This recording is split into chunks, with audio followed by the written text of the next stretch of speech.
Les sentiments utilisés de façon à manipuler, faire honte, culpabiliser, fait de ces sentiments des objets utilitaires. Les sentiments n'ont pas d'utilité, ils sont une finalité. C'est se rendre misérable d'en vouloir à d'autres pour des sentiments que l'on a. Ce n'est pas ce que la personne a dit qui fait comment je me sens, c'est comment je le reçois. Ce n'est pas elle qui m'a mise en colère. Je me suis mis en colère par mon propre choix.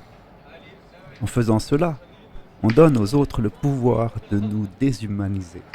Il ne faut jamais se compromettre ou chercher un compromis. Dans une résolution de problème, tous les besoins sont pleinement satisfaits. Un refus exprime ce qui empêche l'acceptation. Il faut toujours s'en tenir à la dimension factuelle.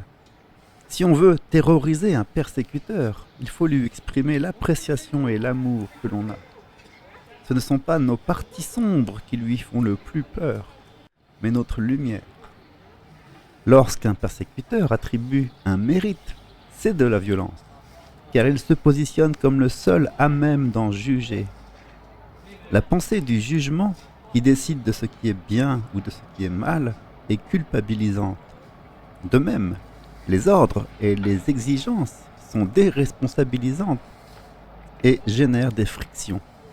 Une grande partie de la violence est générée par des personnes gentilles ou trop gentilles, qui s'auto-incriminent et mettent l'autre dans une position de persécuteur, alors que ce n'est pas bon pour elle et ce n'est peut-être même pas le cas.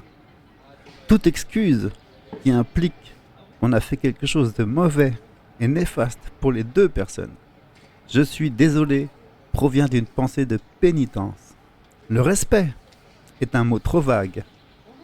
Moins on aime ce qu'une personne a fait, plus il est important de comprendre les bonnes raisons qu'elle a d'agir comme elle le fait. Les mêmes mots peuvent revêtir des significations adverses. Ainsi, une demande peut être vécue comme une injonction. La différence réside dans ce que la personne croit que vous allez faire si vous ne faites pas ce qu'elle dit. Punition, critique, culpabilisation. Mais parfois une demande n'est qu'une demande. Tout est dans la façon dont je l'entends. Pour obtenir la confiance, il faut faire savoir que notre besoin se porte autant pour notre intérêt que celui de l'autre.